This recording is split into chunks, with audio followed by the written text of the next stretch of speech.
For 7 years, Margaret Hayes had cooked Thanksgiving dinner for Wyoming's wealthiest families. Watching through kitchen doorways as they gave thanks around tables she'd never be invited to join. Until the day a quiet rancher with kind eyes looked at her standing alone by the stove and said 5 words that would change everything. "Ma'am, come eat with us." But what happened next would test whether she could believe she deserved a seat at any table at all. It was November 1885, and the bitter winds of the Wyoming Territory chilled everything they touched. Margaret had been through this same routine for the past 7 years.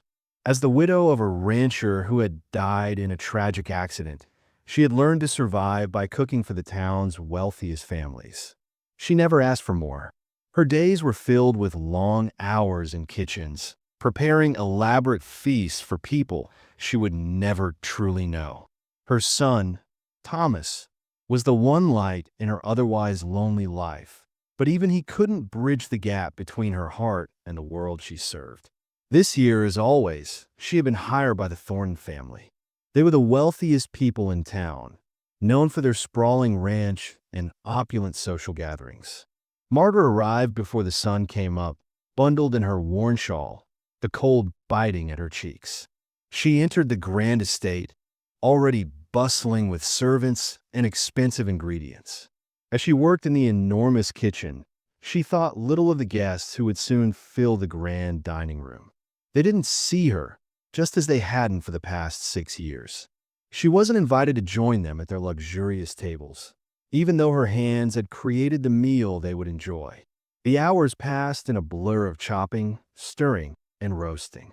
Her eyes stayed focused on the food, unable to meet the eyes of anyone outside the kitchen. When a meal was finally prepared, Margaret served it with a practiced grace, delivering each dish with a silent nod. The laughter and conversation that filled the dining room seemed like a world away. She wasn't part of it. She never had been. As she fixed herself a small plate of scraps, her heart heavy, Margaret could almost hear Thomas's voice from their modest cabin. "Will you eat with them this year, Mama?" His question was always the same. Each year, she had answered with silence, because she knew the truth. They would never ask her to join them. She had become invisible in their eyes. Nothing more than a cook, a servant to be seen only when a dish needed to be served. But this year was different. As Margaret stood alone by the stove, preparing to eat the scraps she had claimed for herself, she noticed something unusual. There, standing in the doorway of the kitchen, was Samuel Cross, a rancher she had seen from time to time in town. He was tall, with deep-set eyes that had an air of quiet kindness about them. She had often seen him at the general store, polite but distant, his boots dusty from a day's hard work. He was a man of few words, but there was something about him that made her feel like she wasn't completely invisible. Today, however, was different. Samuel didn't look at her like she was a servant. He didn't glance past her, ignoring her presence as most people did. No, Samuel was looking at her, as if he saw something more, a human being, not just a cook. His eyes met hers, and then he took a step forward. "Ma'am," he said, his voice gentle yet firm. "What are you doing back here?" Margaret was startled. She hadn't expected anyone, let alone Samuel Cross, to be standing in the doorway. "Is something wrong with the food?" she asked, her voice trembling slightly. She didn't know what else to say. "The food is perfect," Samuel replied, his gaze softening. "But there is something wrong." Margaret blinked, unsure of where this conversation was going. "What do you mean?" she asked, her mind racing. Samuel didn't answer right away. Instead, his eyes dropped to the plate of scraps in her hands. He took in the sight of her hunched shoulders, her tired face, and the small, solitary meal she was about to eat. For a long moment, he stood still, taking in the injustice of it all. And then, with quiet conviction, he spoke again, his words carrying the weight of something he had been thinking about for a long time. "There's an empty chair at that table," Samuel said, his voice thick with emotion. "And the woman who created all this is eating scraps alone." Margaret's heart skipped a beat. She felt her throat tighten, and for the first time in years, tears threatened to spill from her eyes. She couldn't help it. She hadn't realized how much she longed for the simple, human act of being seen, of being invited. But she quickly composed herself. "I'm the cook," Margaret replied softly, trying to make the situation feel normal. "This is proper. It's just how things are." Samuel's eyes didn't leave hers. His jaw tightened, as if he were holding back something he desperately wanted to say. But instead of speaking the words she had expected, something dismissive or polite, he took a step toward her, offering something she never thought she would receive. "Maybe for them," he said, his voice unwavering. "But not for me." There was a moment of silence before he said it, the words that would change everything. "Ma'am," he said again, "come eat with us." It was as if the world had shifted on its axis.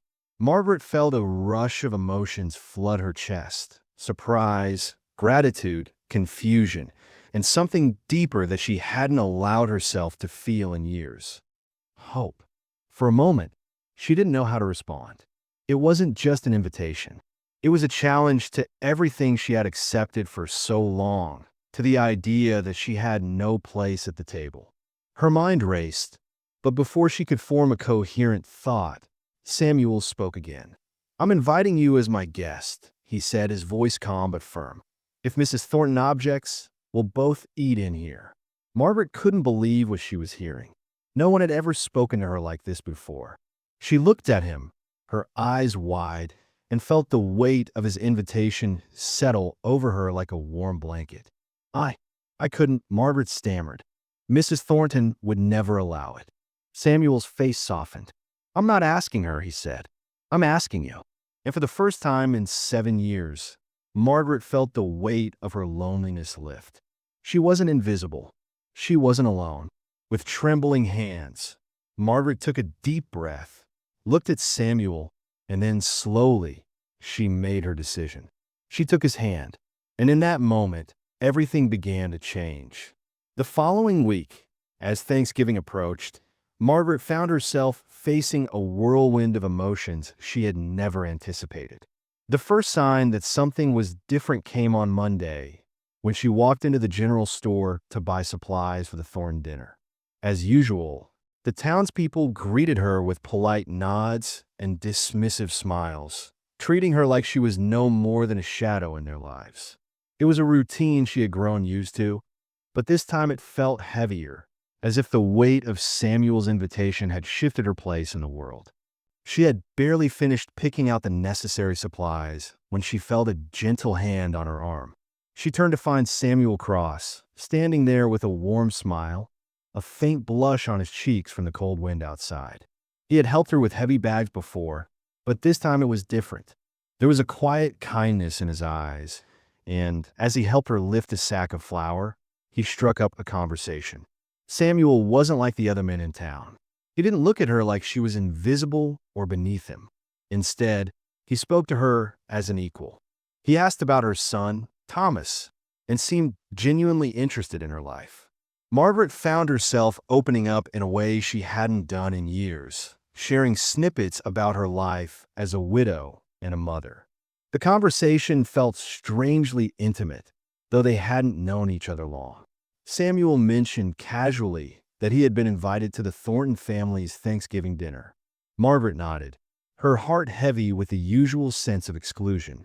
She had always been the outsider, the help who came in to serve, never to be seen as one of them. She assumed Samuel was like the others, a man of wealth and influence. But something about the way he spoke about the dinner, something in his tone, made her question her assumptions. Later that evening, as she sat in her small cabin with Thomas, she tried to keep the usual cheerfulness in her voice. Thomas had been busy planning the Thanksgiving menu, and Margaret had done her best to keep him entertained despite the hollow feeling inside. "Will you eat with them this year, Mama?" Thomas asked, his innocent question cutting through the silence like a knife. Margaret smiled, trying to hide the pain. "No, sweetheart, I'm just going to work like always." But in truth, her heart ached at the thought of another year spent serving, watching others enjoy the feast she had worked so hard to prepare. "Maybe someday someone will invite you," Thomas added hopefully, his bright eyes filled with innocence. Margaret blinked back tears. She didn't want to disappoint him, but the truth was too harsh for either of them to bear. The next day, on Wednesday, Margaret was walking through town when she saw Samuel again. He tipped his hat to her and asked how the preparations for the dinner were going. She couldn't help but smile. His small kindness, the way he seemed to remember her, was a balm to her weary heart. And then, in the most unexpected gesture, Samuel handed her a peppermint stick wrapped in paper, something so simple but so thoughtful. "For Thomas," he said, his voice low but genuine. "Tell him I hope he's having fun planning the dinner." Thomas's eyes lit up when Margaret handed him the candy, and he couldn't stop talking about how nice Samuel was. "I like him, Mama," he said with a smile. And for a moment, Margaret felt like maybe, just maybe, there was something more to Samuel Cross than just a wealthy rancher. Later that night, Margaret learned something that made her rethink everything. A neighbor mentioned in passing that Samuel wasn't born into wealth. He had worked hard to build his fortune from the ground up. He wasn't part of the elite society that Margaret had always assumed him to be a part of. In fact, he had grown up poor, the son of a ranch hand, and had lived through the same hardships that people like her faced. Margaret's thoughts raced as she absorbed this new information. Maybe that was why he had treated her differently. Maybe that was why he had invited her to eat with him and the others. As she prepared for the upcoming dinner, Margaret was filled with a mixture of emotions: hope, fear, and uncertainty.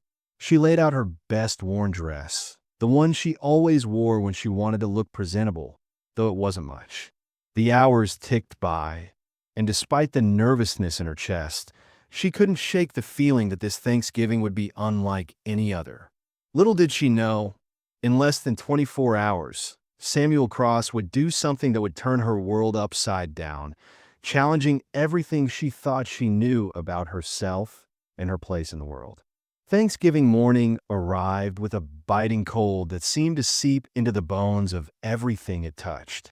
Margaret rose before dawn, as she had done every year, and set out for the Thornton estate, her feet crunching in the snow-covered path.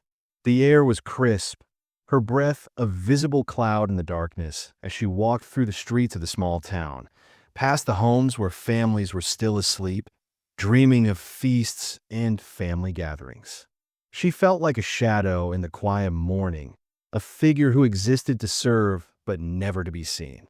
As she arrived at the Thornton mansion, she was greeted by the familiar bustle of servants and the overwhelming scent of expensive ingredients. The grandeur of the house, the opulence of it all, was a reminder of just how far removed she was from the world she served. Inside, the kitchen was a hive of activity.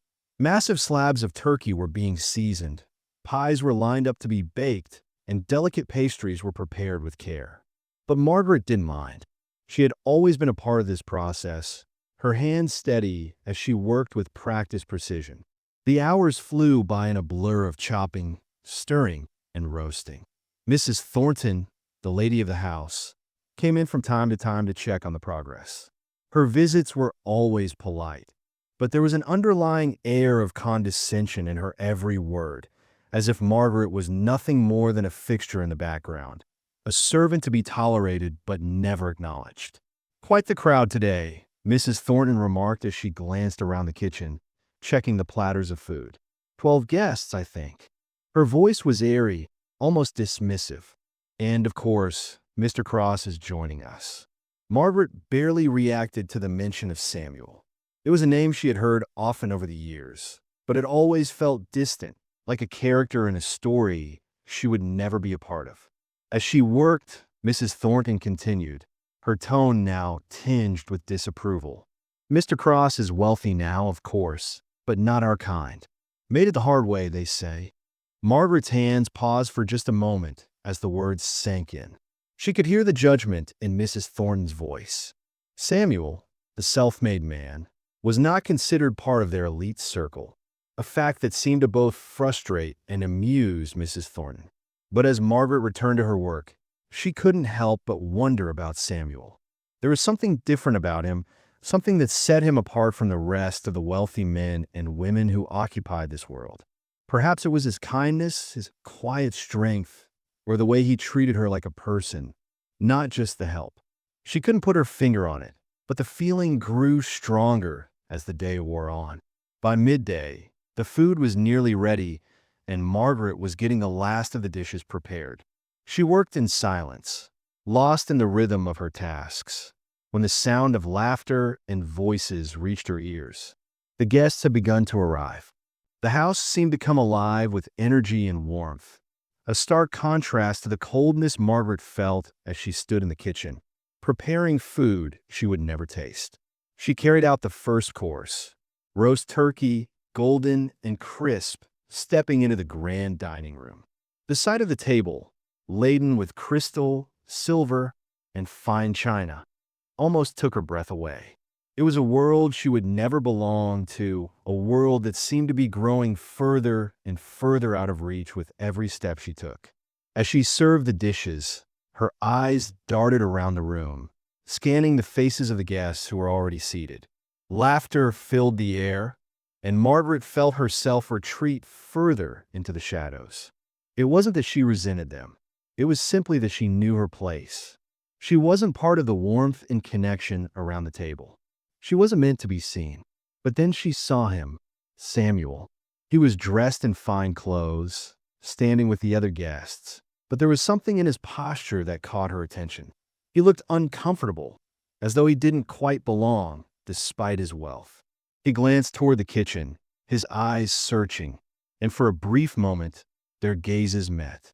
There was an unspoken understanding between them, a connection that no one else in the room seemed to notice. Samuel's eyes lingered on her for a moment, and he nodded in silent acknowledgement before turning back to the guests. Margaret quickly moved on, carrying the next course to the table, her heart pounding in her chest. As she retreated to the kitchen, she felt the weight of her role as the invisible woman in the background. But then, something unexpected happened. The door to the kitchen opened, and Margaret braced herself for Mrs. Thornton's usual complaint. But instead, it was Samuel who stood there, framed in the doorway. The words he was about to say would change everything. Margaret stood frozen in the kitchen, plate of scraps in hand, her heart thumping wildly in her chest as Samuel stood in the doorway. The noise of the lively dinner party outside seemed to fade into the background, replaced by the steady beat of her own pulse. For a moment, she thought she must be imagining things.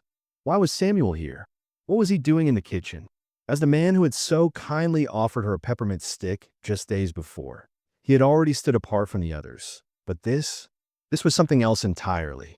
His gaze softened as he took in the sight of her standing there, alone, a small plate of leftover food in her hands.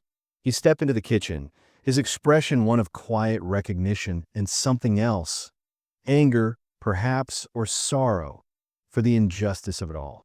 The words he spoke next caught her off guard. "Ma'am, what are you doing back here?" he asked, his voice calm but firm.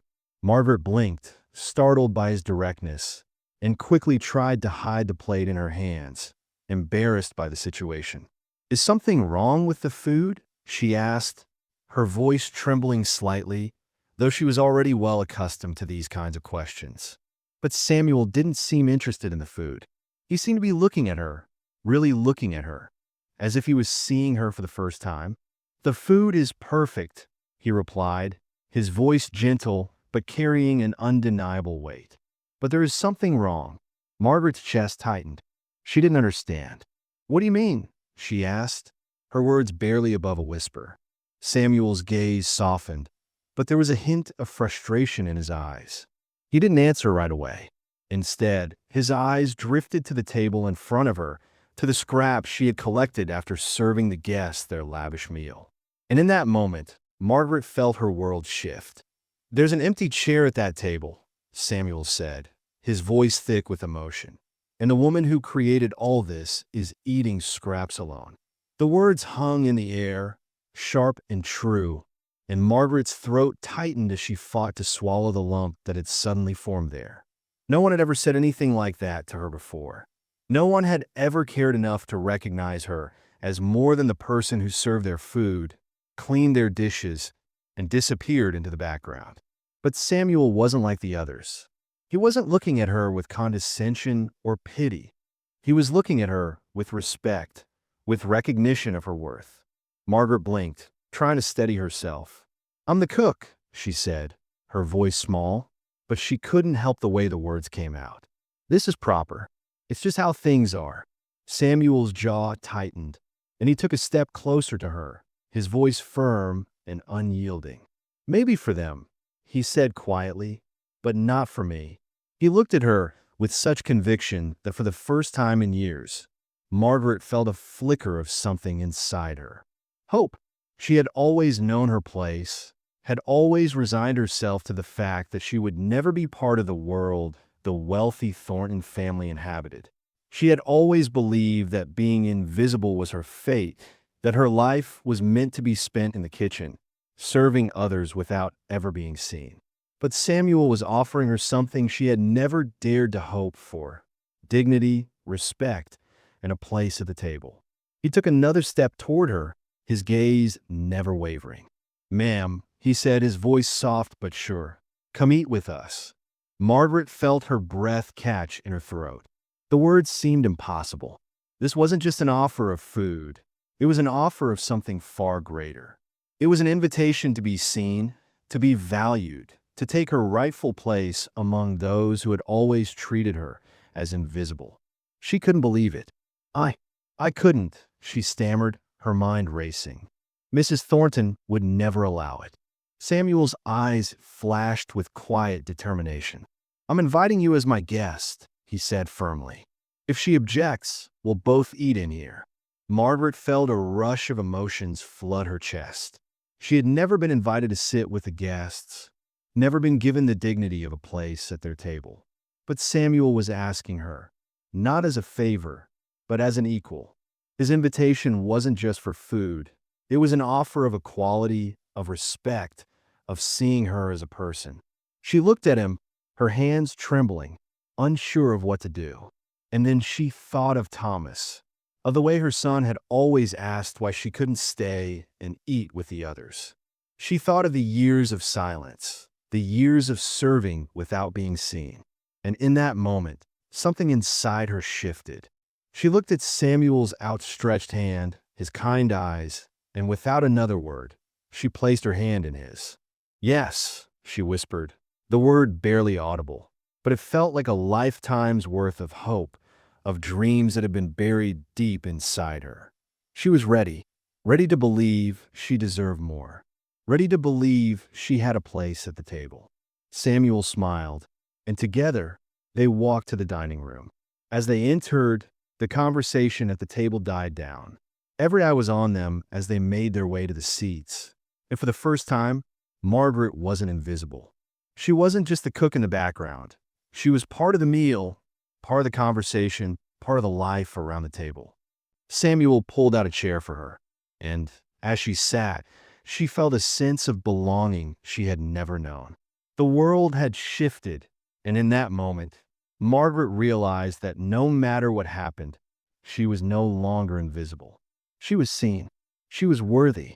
And that was more than she had ever dared to hope for. After dinner, the table was filled with chatter and clinking glasses, but Margaret couldn't focus on any of it. Her hands trembled slightly as she cleared the empty plates from the table, a habit she had developed over the years. Even though Samuel had invited her to join them, she couldn't shake the feeling that she didn't truly belong. She didn't know what had changed in that room, the feeling of belonging, of being seen, but it had made her feel both out of place and, strangely, at home. As she walked back toward the kitchen, intent on finishing her duties, she heard Samuel's voice from behind her. "Not tonight," he said, his tone firm but gentle. "You've done enough." The weight of his words sank in. She turned to face him, her eyes wide, unsure of what to say. Samuel had stepped into the kitchen, his gaze calm yet insistent. "Let me walk you home," he offered, his voice kind, and there was something in his eyes that made her feel like this was the first time in years that someone was truly caring for her. It's dark out there, and it's no trouble. Margaret hesitated for a moment, caught between old habits and the strange new sense of freedom she felt with Samuel. But there was no going back now. She didn't belong in the kitchen, and she didn't belong in the shadows anymore. "All right," she said softly, and together they left the warm, noisy house behind. The cold air outside hit them as they stepped into the night, and for the first time in years, Margaret didn't feel so alone. The walk was quiet at first, the sound of their boots crunching in the snow the only noise between them. Samuel walked beside her with a steady pace, and Margaret felt a sense of comfort in the silence. As they made their way down the road, she stole glances at him, wondering what was going through his mind. It had been a long time since anyone had shown her such kindness. She had lived so many years focused on survival, cooking for others, providing for Thomas, that she had forgotten what it felt like to have someone care for her well-being. Samuel broke the silence first, his voice calm as he spoke. "I couldn't let you go back in there," he said, the words carrying a weight that Margaret didn't quite understand. "I saw you standing alone, serving everyone, and I couldn't stand by and let it continue." Margaret stopped in her tracks, looking at him, surprised by his honesty. "Why?" she asked, the word escaping her before she could think better of it. Samuel's face softened, and he looked down at the ground for a moment before meeting her gaze. "Because I've been there," he said, his voice quiet. "I've watched my mother serve at tables, watching others enjoy what she gave them, but never getting a seat herself. I've seen it in my own life, too. I spent years working to build my own place in this world, but I never forgot what it was like to be the one left out." Margaret felt a lump form in her throat as she listened to Samuel. It was as if he understood the loneliness she had carried with her for so long. He understood what it felt like to be invisible. "When I saw you in that kitchen, I saw my mother," he continued, his voice filled with emotion. "And I couldn't let that happen again. I knew I had the power to change it, so I did." Margaret felt a warmth in her chest, a stirring of something she hadn't allowed herself to feel in years. Gratitude. She had spent so long living in the shadows, believing that her place in the world was always going to be one of service and sacrifice. But here was Samuel offering her not just kindness, but something much more: dignity, respect, and recognition. "Thank you," Margaret whispered, her voice catching in her throat. Samuel smiled, a soft, almost tender smile, and nodded. "You don't need to thank me," he said gently. "You deserve more than what you've been given. You deserve to be seen, to be valued for everything you've done." The words hung in the air between them, heavy with meaning. For the first time, Margaret felt a glimmer of hope. Maybe it was possible for her to have a life outside the kitchen, a life where she wasn't just a servant, a life where she was seen as more than just the woman who cooked their meals. They walked in silence for a while longer, the cold night air swirling around them. As they neared Margaret's small cabin, Samuel stopped and turned toward her. "I'm not asking for anything," he said, his voice low and sincere, "but I would like to see you again, if you're willing." Margaret blinked, surprised by the simplicity of his words. She hadn't expected this, hadn't expected him to ask her to come back, to have any connection to him beyond that one meal. But here he was, offering her the chance to step into a new world, a world where she was more than just the help. "Why would you want that?" Margaret asked, her voice full of uncertainty. Samuel smiled again, this time with a warmth that seemed to soften the cold night. "Because, Margaret, for the first time in years, I didn't feel alone at a table. And I don't think you did either." Margaret stared at him, her heart racing. For the first time, she allowed herself to think that maybe, just maybe, she could have more than the loneliness, more than the invisibility, more than the scraps. She met his eyes, her voice shaking as she finally spoke. "Thomas would love to see a real ranch," she said, her thoughts turning to her son. Samuel's eyes brightened. "And his mother?" he asked, his voice hopeful. Margaret took a deep breath, her heart pounding, and smiled. She liked that very much. Samuel nodded, tipping his hat to her. "Sunday, then," he said, his voice warm with promise. "I'll come by with the wagon at noon." As he turned to leave, Margaret watched him walk into the night, the shadows of the past beginning to lift with each step he took away from her cabin. Inside, Thomas was waiting, and when he saw his mother's face glowing with something she hadn't shown in years, he knew something had changed. Something wonderful. The days between Margaret's walk home with Samuel and the Sunday morning of their meeting seemed to stretch on forever. She couldn't shake the feeling that something was about to change, but with each passing hour, the anxiety and excitement both built within her.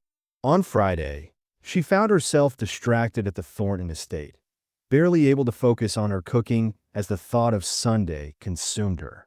Saturday was spent in a frenzy of preparation. Margaret cleaned her small cabin, checked on Thomas, and made sure everything was in order for their visit. She borrowed a nicer dress from a neighbor, one she'd saved for special occasions, and spent hours getting ready, though she kept telling herself it was all for Thomas.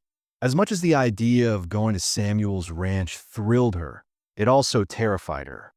It had been so long since she had allowed herself to dream of something beyond survival, beyond working for the wealthier families in town. She had kept herself focused on raising Thomas and making ends meet, never thinking she deserved anything more.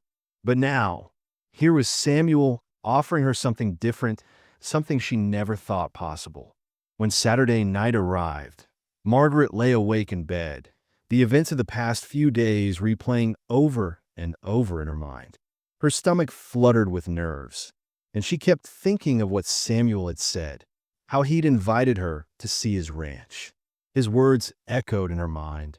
"I didn't feel alone at a table, and I don't think you did either."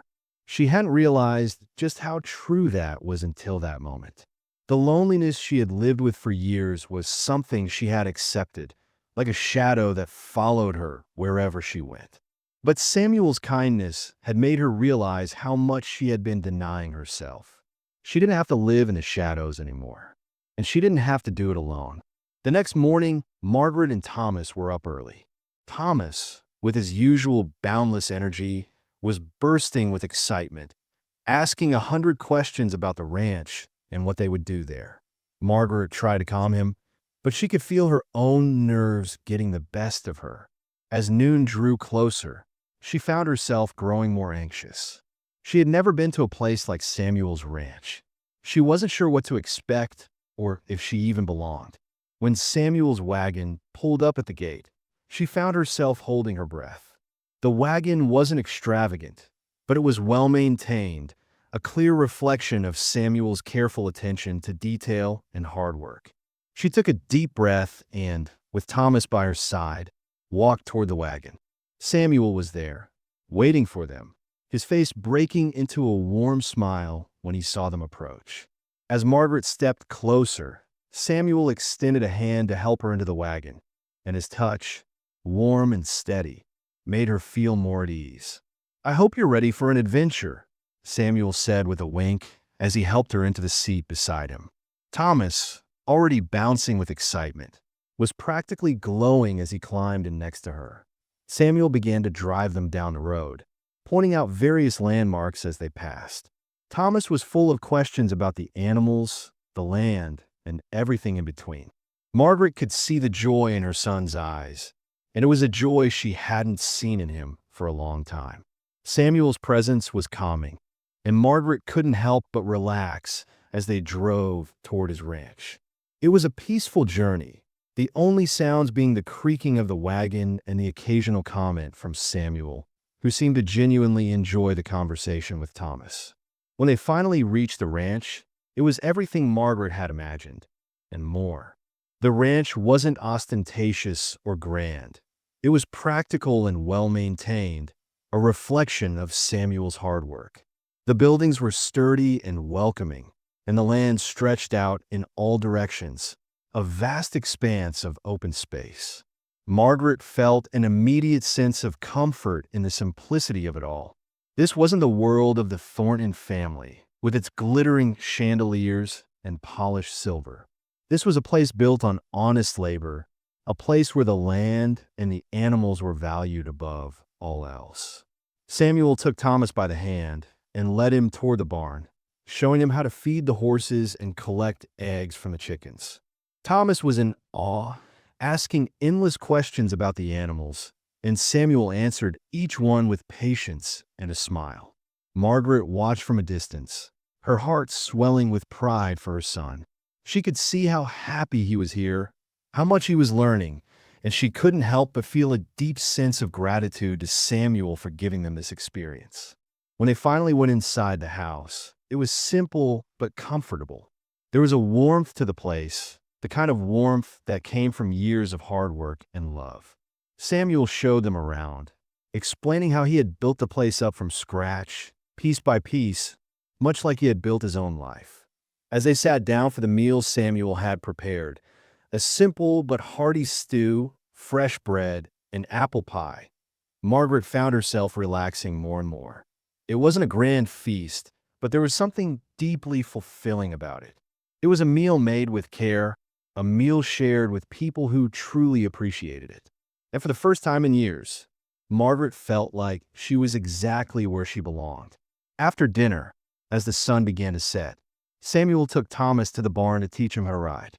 Margaret was hesitant at first. Thomas had never ridden a horse before, but Samuel's reassuring smile put her at ease.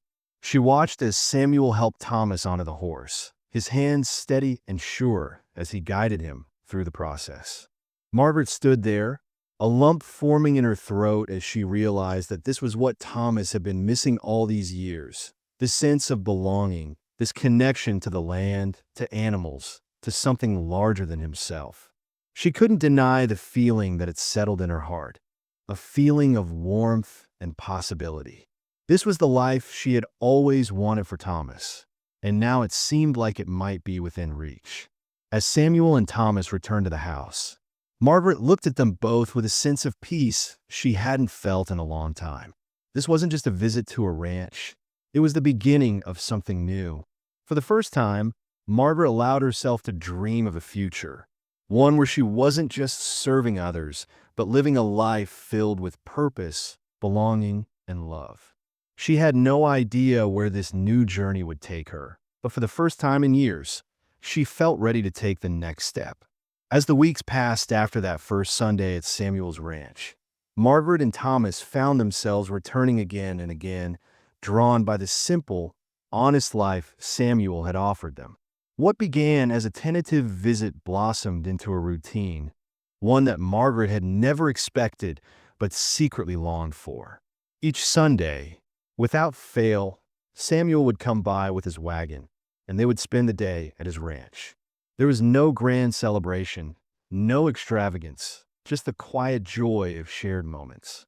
Margaret and Samuel worked side by side in the kitchen, preparing simple meals for Thomas, and Samuel would always patiently teach Thomas how to handle the animals, the horses, and the land. Margaret found herself laughing more than she had in years, and for the first time in a long while, she felt seen, heard, and appreciated. With every Sunday spent together, the bond between them deepened. It wasn't just the shared chores or the laughter that grew stronger. It was the way they connected on a deeper level. Samuel didn't try to impress her with his wealth or status, but instead shared his past, his dreams, and his vulnerabilities. He spoke of the years he had spent working as a ranch hand, how he had struggled, and how he had vowed never to be invisible like the men who worked under the wealthy landowners. Samuel's honesty resonated with Margaret, and as she listened to him, she realized how much of her own pain she had hidden from the world. It was in these quiet moments of honesty, of shared experiences and mutual respect, that Margaret found herself falling in love with Samuel. She hadn't expected it, hadn't even allowed herself to consider the possibility, but the connection was undeniable. And as for Samuel, it became clear to him that Margaret was not only a woman who had endured so much, but also one who had brought light into his life. He had spent so many years alone, haunted by the loss of his first wife and child. And when he saw Margaret, he recognized something in her that mirrored his own struggle, a strength that came from surviving, from carrying the weight of the world with grace. It wasn't just her beauty or her warmth that drew him in. It was the way she handled the world, the way she loved Thomas, and the way she brought life to his quiet ranch. Samuel knew he had found something rare and precious. One chilly evening in late November, as the first snow of the season began to fall, Samuel came to Margaret with a heaviness in his heart. He had waited for the right moment, but it seemed as though there was never a perfect time. The truth was, he couldn't wait any longer. He had to tell Margaret how he felt, how much she had come to mean to him, and how he could no longer imagine his life without her in it. As the fire crackled in the hearth, Samuel looked at Margaret with deep, unwavering sincerity. "Margaret," he began, his voice softer than usual, "there's something I need to say." She looked at him, her brow furrowed in concern, sensing the seriousness in his tone. "What is it, Samuel?" she asked, her voice gentle but uncertain. Samuel hesitated for a moment, gathering his thoughts. "I've been thinking a lot about us, about this life we're building together, and about the future. I know it's been a short time, but it feels like I've known you my whole life. You brought something into my world that I didn't know I was missing, a sense of peace, of belonging. I've never felt more alive than I do when I'm with you and Thomas." He paused, taking a breath before continuing. "Margaret, I need you to know that I want this for us. I want to build something with you, not just on this land, but in life. I want to share everything with you, from the quiet days to the hard ones." His voice was thick with emotion as he spoke, the weight of his words heavy in the room. Margaret's heart raced as she listened. She hadn't expected this, hadn't anticipated that Samuel would feel the same way. But as she looked into his eyes, she saw the sincerity, the vulnerability, and the longing that mirrored her own. "Samuel," she said softly, her voice barely a whisper, "I never thought I could have something like this. I never thought I deserved it." Samuel's hand reached out, gently taking hers in his. "Margaret," he said, his voice firm yet tender, "you've always deserved it. You've always been worthy of love, of happiness. You just needed someone to remind you." Her eyes filled with tears, and she didn't know how to respond, so she simply squeezed his hand. But Samuel wasn't done yet. He took a step back and knelt in front of her, his hand still holding hers. Margaret's breath caught in her throat as she realized what was happening. "Margaret Hayes," Samuel said, his voice steady and filled with resolve. "Will you marry me? Will you let me give you and Thomas a home? A real home? Will you let me spend the rest of my life making sure you never have to eat alone in a kitchen again, never have to feel invisible again?" His words hung in the air, and Margaret felt her heart swell with emotion. She hadn't expected this moment, hadn't expected to be asked to join Samuel in a life of love and partnership. But as she looked at him, the man who had seen her, truly seen her, she knew without a doubt that this was what she had been waiting for. "Yes," she whispered, her voice trembling. "Yes, 1,000 times yes." As Samuel rose to his feet, his arms wrapping around her in a tight embrace, Margaret felt a sense of warmth and joy that she hadn't known in years. In that moment, she knew that her life was about to change in ways she never thought possible. And when Thomas came running into the room, asking what was going on, he found his mother and Samuel wrapped in a tight embrace, and he knew that everything had changed. "Does this mean we get to live here?" he asked, his voice filled with wonder. "Yes," Samuel said with a grin. "This means you're my family now. Both of you." And in that moment, Margaret felt complete. She wasn't just a woman who served others. She was part of something bigger. She was part of a family, a home, and a love that had blossomed against all odds. A year had passed since that transformative Thanksgiving when Margaret Hayes had found herself invited to sit at the table, a place she never thought she'd belong. Now, on Thanksgiving 1886, the Cross Ranch was a very different place. Margaret stood in the kitchen, surrounded by the warmth of her home, the scent of freshly baked bread, roasting turkey, and simmering vegetables filling the air. This kitchen wasn't just where she worked. It was where she thrived, where her life had transformed into something she had never dared to imagine. The Cross Ranch had become her home, not just for her, but for Thomas and for Samuel. She had long since put aside the days of cooking for others and eating scraps alone. Now, she was cooking for a family she had never dreamed she would have. The kitchen was busy, just as it had been last year, but this time there was no loneliness in the air. It was alive with laughter and conversation. Samuel, ever the willing helper, was chopping vegetables beside her, though he wasn't particularly skilled at it. Still, his enthusiasm made up for his lack of culinary expertise. Thomas, no longer the wide-eyed boy who had first stepped foot on the ranch, was bustling around, setting the table in the dining room, his face glowing with pride as he carefully arranged the chairs and placed the silverware. He was growing up fast, and Margaret could see the change in him. The boy who had once asked why she could never sit at the table with others was now a young boy full of life, with the confidence of a child who knew his place in the world. As Margaret stood in the kitchen, she felt a sense of contentment wash over her. She had worked so hard to get here, but it wasn't just the physical labor that had made her life richer. It was the love and the belonging that had filled the empty spaces inside her. No longer did she feel like an outsider, someone who only existed to serve and be unseen. Now, she was a part of something greater, something beautiful, a family. The table in the dining room was long, extended with extra boards to fit everyone who would be gathering today. There was no need for special guests, no wealthy families or high-status individuals. Instead, the people who gathered at the table today were just like Margaret, people who had been forgotten, people who had been unseen, people who had spent too many years on the fringes of society. There was Mrs. Patterson, the widow who had spent her days washing laundry for others. Mr. Chun, a restaurant owner who had lost his wife and was now alone in the world. The Reeves family, struggling farmers who barely scraped by, but always with a smile on their faces. The three ranch hands who had no families of their own, and old Mr. Thompson, the blacksmith who had spent decades alone, his family long gone. And then there was the young woman who worked as a maid for one of the wealthier families in town, a young woman who had spent her life in the shadows, never quite feeling like she belonged.